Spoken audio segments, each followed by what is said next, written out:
Hello everyone, idea Bharat skill YouTube channel में दोस्तों आप लोगों का स्वागत है। तो दोस्तों अभी डीआरडीओ सेप्टेम्बर 10 का जिनका एग्जाम नहीं हुआ है, तो इस वीडियो को पूरा ध्यानपूर्वक देखिएगा। इसमें दोस्तों आपको टॉप मोस्ट क्वेश्चंस लेके आया हूँ जो कि एग्जाम में बार बार जो रिपीट हुए हैं उन्हीं का क्वेश्चंस लेके आया हूँ और इसी तरह के जो क्वेश्चंस एग्जाम में देखने के लिए मिल रहे हैं। तो दोस्तों बिल्कुल स्किप ना कीजिएगा दोस्तों, अगर वीडियो को एंड तक जरूर देखें। अगर दोस्तों चैनल पर अगर पहली बार विजिट करें, चैनल को जरूर सब्सक्राइब करें, ये हमारे लिए बहुत ही महत्वपूर्ण होता है। और वीडियो को ज़्यादा से ज़्यादा अपने स्टडी ग्रुप और व्हाट्सएप ग्रुप में जरूर शेयर करें, जिसके अन्य छात्रों को भी इस वीडियो का लाभ मिल सके। और वीडियो अच्छी लगे वीडियो को जरूर लाइक किया करें। तो दोस्तों चलते हैं क्वेश्चन पर। तो क्वेश्चन दोस्तों हमारा फर्स्ट जो दिया गया है, बिजली से लगने वाली आग को बुझाने के लिए किस प्रकार के अग्निशमन का प्रयोग किया जाता है। तो किस प्रकार के अग्निशमन का प्रयोग करेंगे, तो यहाँ दे सकते हैं इस तरीके आपको यहाँ पर 4 ही ऑप्शन मिलेंगे, लेकिन यहाँ पर 5 जो है उससे कोई टेंशन नहीं है। ठीक है, तो इसका जो राइट आंसर हुआ हमारा होगा ऑप्शन नंबर फर्स्ट, यानी हेलोजन का हम उपयोग करेंगे। इसमें जो बिजली से लगने वाली आग को बुझाने के लिए हम क्या करेंगे, हेलोजन का उपयोग करेंगे। इसके बारे में फैक्ट दिया गया, बिल्कुल फैक्ट सहित आपको बताते चलेंगे। ठीक है, इसमें दोस्तों फैक्ट यह हेलोजन टाइप का अग्निशमन यंत्र बिजली की आग बुझाने के लिए अनुकूल होता है। हेलोजन अग्निशमन यंत्र कार्बन टेट्राक्लोराइड अग्निशमन यंत्र भी कहते हैं। और विद्युतीय आग और गैसीय आग जो होती है ये कक्षा सी में यानी वर्ग सी में संबंधित है। और इसके अतिरिक्त जो ठोस ज्वलनशील पदार्थ होते हैं ना, ये हमारा कक्षा यानी कि वर्ग एक में आते हैं। और ज्वलनशील जो पदार्थ होते हैं ये बी में आते हैं, कक्षा बी में आते हैं। और धात्विक से जो आग जो पदार्थ आते हैं ये हमारे दोस्तों कक्षा डी में आते हैं। दोस्तों अगर यहाँ से अगर पूछ लिया जाए कौन से वर्ग में कौन सा आता है, कौन सी आग आती है, तो आप इसे अच्छे से याद कर लेना। और 100% आपकी किसी न किसी शिफ्ट में इस तरह का क्वेश्चन देखने के लिए मिलेगा। तो दोस्तों बिल्कुल सिलेक्टेड क्वेश्चन लेके आऊँ, इसलिए आप बिल्कुल मिस ना कीजिएगा। तो वीडियो को एंड तक बने रहिए। अगला क्वेश्चन देख लेते हैं। तो अगला दोस्तों हमारा क्वेश्चन दोस्तों दिया गया है कि सुपर एनिमल तारों का गेज मतलब के द्वारा मापा है, किस मापक यंत्र के द्वारा नापते हैं। तो उसका जो राइट आंसर दोस्तों वो हमारा option number A is correct answer, मतलब किसके द्वारा, वायर गेज के द्वारा मापते हैं। वेरी इंपॉर्टेंट क्वेश्चन दोस्तों हैं, बिल्कुल सिलेक्टेड क्वेश्चन लेके आऊँ, बिल्कुल मिस ना करें। आपकी एग्जाम में सीधे यहाँ से 2-3 क्वेश्चन सीधे फंस जाएंगे अगर थोड़ा सा समय कर देंगे इस वीडियो के लिए। जैसे कि यहाँ दिया वायर गेज होता क्या है, ये क्या करता है, ये तार के व्यास को मापने के लिए प्रयोग किया जाता है। अगर बात रिंग गेज की करें तो ये चूड़ीदार भाग पर क्या करता है, भारी व्यास और पिच व्यास को मापता है। अगर रिंग गेज की अगर बात करें दोस्तों ये बेलनाकार वस्तु का बाहरी व्यास ज्ञात करने के लिए किया जाता है। अगला हम क्वेश्चन देख लेते हैं। अगला दोस्तों हमारा जो क्वेश्चन दिया गया इसमें दिया गया निम्नलिखित में से कौन सी जो विद्युत धारा की इकाई है। दोस्तों हाल ही फिलहाल अभी क्वेश्चन पूछा गया है कि विद्युत धारा की इकाई क्या है, मतलब क्या होगी। तो उसका जो राइट आंसर दोस्तों वो हमारा option number D is right answer होगा, यानी कि एम्पियर होती है। ठीक है, विद्युत धारा का जो प्रतीक होता है वो आई होता है, इसका एम्पियर मात्रक होता है। ठीक है, ये चीज़ें आप थोड़ा याद रखना, ये क्वेश्चन अभी रिपीट हुआ है पिछली कक्षा में। अगला दोस्तों हमारा क्वेश्चन देखते हैं। क्वेश्चन पूछा गया क्लास ए इंसुलेशन के लिए अधिकतम कितने तापक्रम तक की सीमा को मतलब अनुमति देता है, मतलब जो क्लास ए है। तो इससे संबंधित एक क्वेश्चन जरूर देखने के लिए ऑप्शन देख सकते हैं यहाँ पर, इस तरह के मिलेंगे आपको, इसमें से आपको राइट आंसर बताना होगा। तो इसका जो राइट आंसर दोस्तों हमारा होगा ऑप्शन नंबर सी, यानी 105 डिग्री सेंटीग्रेड तक क्या हो सकता है, ये क्लास ए के इंसुलेशन के टेम्परेचर को सहन कर सकते हैं। ठीक है, अगला देखते हैं हम क्वेश्चन को। क्वेश्चन दोस्तों हमारा अगला दिया है सोल्डरिंग जो बिट है, सोल्डरिंग आयरन जो बिट है निम्न में से किसकी बनी होती है। तो किसकी बनी होती है दोस्तों, ये ऑप्शन नंबर डी इसका करेक्ट होगा, यानी कि तांबे की बनी होती है। इसके बारे में देखते हैं दोस्तों। तांबा एक क्या होता है, विद्युत का अच्छा सुचालक होता है, जिसकी जो चालकता क्या होती है लगभग 98% होती है। इसलिए सोल्डरिंग आयरन की बिट क्या होती है, तांबे की बनाई जाती है। इस चीज़ को आप हमेशा याद रखिएगा। ठीक है, और दोस्तों बिल्कुल सिलेक्टेड क्वेश्चन है, आपकी एग्जाम में यहाँ से सीधे देखने के लिए मिलेंगे किसी न किसी शिफ्ट में, इसलिए आप इसको पूरा अच्छे से देखें। और इसी तरह के मैं आपको क्वेश्चन से देता रहा हूँ जब तक आपकी एग्जाम होगी। ठीक है, अगला दोस्तों हमारा क्वेश्चन प्रतिरोध की एसआई इकाई क्या है। तो प्रतिरोध की दोस्तों एसआई क्या है, बिल्कुल इजी पेपर आ रहा है, कोई मॉडरेट है जो हाई नहीं आया, उसी लेवल के मैं आपको क्वेश्चन से बता रहा हूँ। ठीक है, तो इसका जो राइट आंसर दोस्तों होगा, प्रतिरोध का मात्रा क्या होता है, ओम होता है। ठीक है, याद रखना क्या होता है, ओम होता है। ठीक है, अगला क्वेश्चन देखते हैं हम। अगला हमारा क्वेश्चन दोस्तों दिया गया, ये तो दोस्तों बिल्कुल 100% किसी न किसी एग्जाम में जरूर आएगा।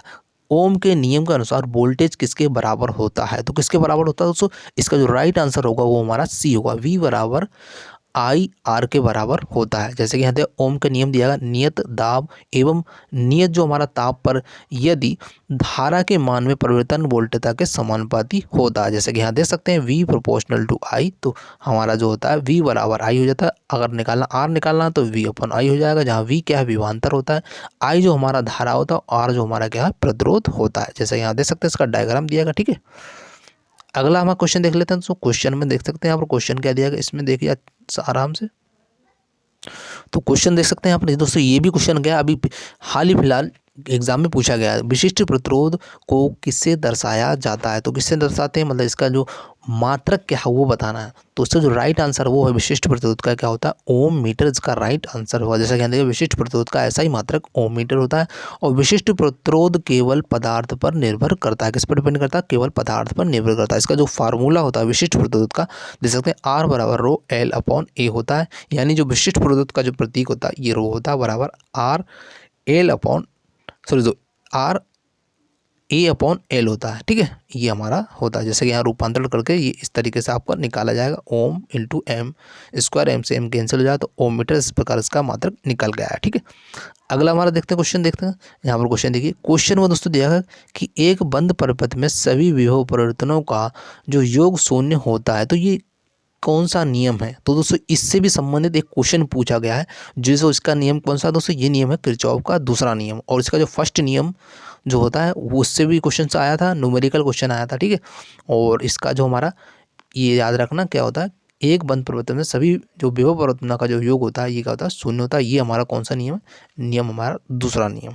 यहाँ पर देख सकते हैं, आपको बता देता हूँ इसके बारे में थोड़ा जो दिया गया डिटेल में, कि एक लूप को आसपास सभी वोल्टेज का जो योग होता है शून्य के बराबर होता है। ये किरचॉफ का द्वितीय नियम, या इसे वोल्टता भी नियम कहते हैं। अगर पूछ लिया जाए कि किरचॉफ का दूसरे नियम जो है इसका दूसरा नाम क्या है, तो उसको याद रखना क्या है, वोल्टता नियम कहते हैं। ठीक है, अगर बात करें किरचॉफ का नियम डिस्ट्रीब्यूटेड पैरामीटर पर लागू नहीं होता। किस पर लागू नहीं होता? डिस्ट्रीब्यूटेड पैरामीटर पर लागू नहीं होता। ठीक है, किरचॉफ का जो लूप है, नियम है, ये ऊर्जा संरक्षण पर सिद्धांत पर आधारित है। ये इसको भी आप थोड़ा याद रखना, बिल्कुल इंपॉर्टेंट फैक्ट है जो भी है इसमें। ठीक है, किरचॉफ का जो धारा नियम आवेश संरक्षण पर आधारित है। तो इस फैक्ट को अच्छे से एक बार जरूर याद कर लें, बिल्कुल थोड़ा सा समय दें और आपके यहाँ से 2-3 क्वेश्चन सीधे एग्जाम में देखने के लिए मिलेंगे। अगला हमारा क्वेश्चन दोस्तों दिया है, तो क्वेश्चन में देख सकते हैं कि जो सप्लाई लाइन के आर पार एक संधारित्र यानी कैपेसिटर क्यों लगाया जाता है। तो आपने देखा होगा कुछ संधारित्र कैपेसिटर को हम क्यों लगाते हैं, जो आपने देखा होगा ना, जो पंखों में लगाते हैं, तो क्यों लगाते हैं? ऑप्शन इसका राइट फर्स्ट होगा, यानी कि शक्ति गुणांक को बढ़ाने के लिए हम क्या करते हैं, सप्लाई लाइन के आर पार एक संधारित्र कैपेसिटर को लगाते हैं शक्ति गुणांक बढ़ाने के लिए। ठीक है, इसके बारे में कुछ फैक्ट दिया है वो भी देख लीजिए। यहाँ पर दिया गया कि लाइन सप्लाई के आर पार एक संधारित्र को लगाया जाता है ताकि सप्लाई का जो क्या होता है, शक्ति गुणक बढ़ सके। ठीक है, और जो शक्ति गुणांक बढ़ने से क्या होता है, धारा खपत जो होती है सामान्य स्तर पर रहता है और उपकरण क्या होता है, संचालित में शक्ति गुणांक को नियत रखता है। ठीक है, उसको नियत रखता है, बढ़ाता घटाता नहीं है। ठीक है, अगला दोस्तों हमारा बिल्कुल इंपॉर्टेंट है क्वेश्चन है, देख सकते हैं किसी न किसी एग्जाम में जरूर पूछे जाएंगे ये क्वेश्चन, इसलिए आप थोड़ा समय देकर इस वीडियो को अच्छे से ध्यानपूर्वक जरूर देखें और वीडियो को ज़्यादा से ज़्यादा जरूर शेयर करें और वीडियो अच्छी लगे वीडियो को जरूर लाइक करें। तो क्वेश्चन दोस्तों हमारा दिया है प्रेरकत्व यानी इंडक्टेंस का ऐसा ही मात्रक क्या है। तो उसका जो राइट आंसर दोस्तों वो हमारा होगा ऑप्शन नंबर फर्स्ट यानी हेनरी, इसका करेक्ट आंसर होगा। इसमें देख सकते हैं प्रेरकत्व को हेनरी में मापा जाता है, इसका जो प्रतीक होता है वो एल होता है। हेनरी अगर बात करें, हेनरी बराबर होता है वोल्टेज पर कूलाम होता है। ठीक है, अगला क्वेश्चन देख लेते हैं। ये तो दोस्तों वेरी वेरी इंपॉर्टेंट है, किसी न किसी शिफ्ट में आपको देखने के लिए मिलेगा।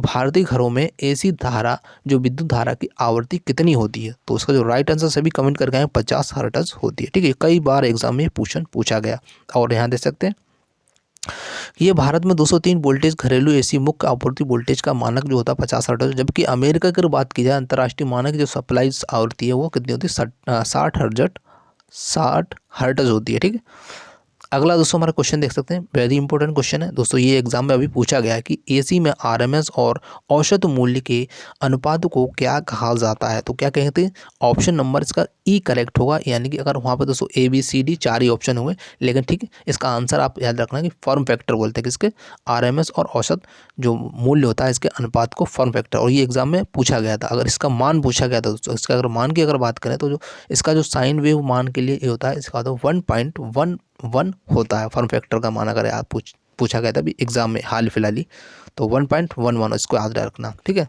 और फॉर्म फैक्टर का जो उपयोग किया था अल्टरनेटर और ट्रांसफार्मर की ईएमएफ ज्ञात करने के लिए किया जाता है। आप इसको याद रखना, ये हमारा फार्मूला दिया गया, ठीक है। अगला क्वेश्चन देख लेते हैं।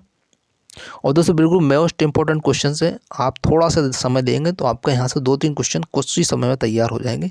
तो अगला हमारा क्वेश्चन है, एक स्टार कनेक्टेड प्रणाली में लाइन वोल्टेज किसके बराबर होता है? तो किसके बराबर है दोस्तों? जो लाइन वोल्टेज होता है स्टार कनेक्शन में, ये होता है √3 इंटू फेस वोल्टेज के बराबर होता है। जैसे कि यहाँ देख सकते हैं, इसको बिल्कुल याद करके ही जाना, बिल्कुल भूलना मत। वी बराबर जो वी वोल्टेज होता है, ये हमारा वोल्टेज होता है किसके बराबर होता है? √3 फेस वोल्टेज के बराबर होता है। और यहाँ पर दोस्तों दिया गया आई, जो अगर बात है जो हमारा है एम्पियर, मतलब धारा, जो हमारे ये लोड लाइन वोल्टेज बराबर होता है फेस वोल्टेज के, सॉरी जो लाइन जो करंट होता है, यानी धारा जो होती है, लाइन धारा जो हमारी होती है, वो क्या होता है? जो लाइन फेस के बराबर होती है। अगर बात करें डेल्टा कनेक्शन की बात करें तो यहाँ देख सकते हैं कि जो आई एल बराबर होता है √3 जो आई फेस के बराबर होता है। और यहाँ जो वोल्टेज जो होता है वो हमारा किसके बराबर होता है? वोल्टेज फेस के बराबर होता है, ये वहाँ पर, ठीक है। इस चीज़ को आप याद रखना, यहाँ से आपको क्वेश्चन जरूर देखने के लिए मिलेगा इस तरीका, ठीक है। अगला दोस्तों हमारा क्वेश्चन दिया गया, एक शुष्क सेल का नाम मात्र वोल्टेज कितना होता है? शुष्क सेल का नाम मात्र वोल्टेज कितना होता है दोस्तों? ये होता है 1.5 वोल्ट होता है। ये भी दोस्तों बार बार एग्जाम में रिपीट हो रहा क्वेश्चन है, ठीक है।